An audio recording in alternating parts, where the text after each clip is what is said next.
طبعا نظمنا هذه الندوة بمناسبة يوم الصحافة الكردية.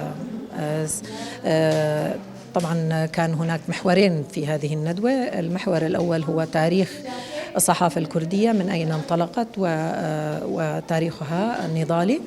المحور الثاني كان عن خطاب الكراهية في الإعلام وفي المنطقة.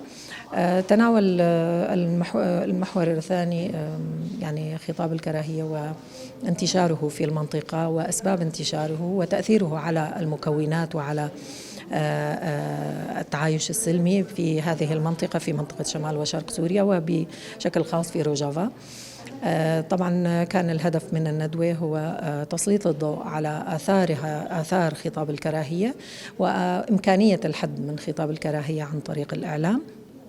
أيضا كان الهدف منه أنه يعني تسليط الضوء على أثره بشكل خاص على النساء، ويعني الآثار الجانبية لخطاب الكراهية على النساء بشكل خاص. أيضا كان هناك يعني محاولة لإيجاد آليات للحد من خطاب الكراهية عن طريق الإعلام، عن طريق حملات إعلامية ربما، وأيضا عن طريق التوعية، وأيضا عن طريق التدريب المهني.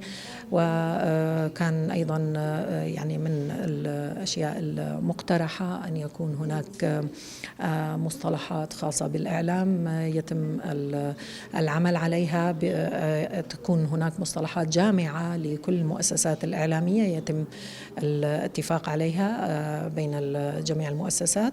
أيضا أن يكون هناك قوانين صارمة رادعة لخطاب الكراهية وأن يتم تطبيقها ولا تبقى حبر على ورق. كل هذه الأمور ناقشناها ضمن هذه المحاور.